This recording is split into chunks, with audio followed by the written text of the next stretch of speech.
Simba Sports wanarunyasi leo tena wanapoteza pale New Amani Complex visiwani Zanzibar. Kitu cha kwanza kinachowafanya Simba wapoteane ni mwamuzi wa mchezo. Mwamuzi wa mchezo Nasoro Buchui, mimi simleti kama mwamuzi mbaya, hapana, namleti kama mwamuzi mzuri ambaye ana weledi, amechezesha kwa muda mrefu, ndio maana tunamuita mtu mzima.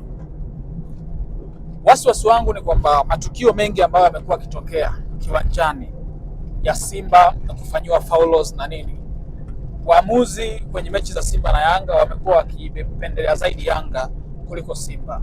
Sasa mwamuzi huyu leo amini kwamba hata kuwa na uwezo wa kufika kwenye zile pointi kwa wakati kutokana na age yake, na mechi ya Simba na Yanga kwa sasa ni mechi ambayo ni ya kasi kweli kweli, imesheheni viwango vikubwa vya wachezaji.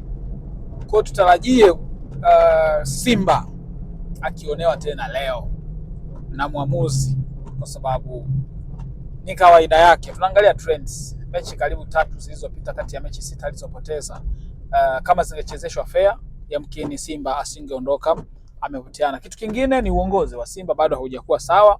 Kuna ile hali ya kupigishana shot, sababu upande wa mwekezaji mpaka sasa hivi unatembelea mikono juu mwendo wa mateka, na wao bila shaka walishajua kabisa Simba ikifungwa watu wanalia na Mangungu, ambaye kwa sasa kwa mujibu wa katiba ya serikali iliyotolewa ndo boss, ndo anatakiwa kuwa mwenyekiti wa board ya Simba, ili kusudi yeye ndo ashike usukani, kwa sababu yeye ndo anatokea kwa watu wengi wenye hisa nyingi. Umeona bana? Kwa hiyo Simba njoo kwenye mentality ya kimchezo. Simba ametoka kusali na Dodoma Jiji, Yanga ametoka kushinda goli 5 dhidi ya JKT.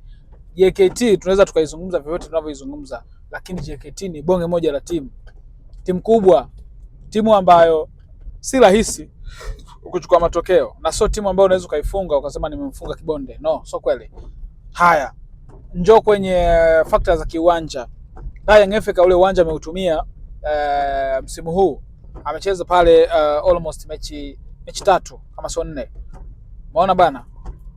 Mechi zote hizo alizozicheza pale zote zimekuwa zikimpa experience ya kutumia ule uwanja, kwa ana faida ya kutumia uwanja zaidi.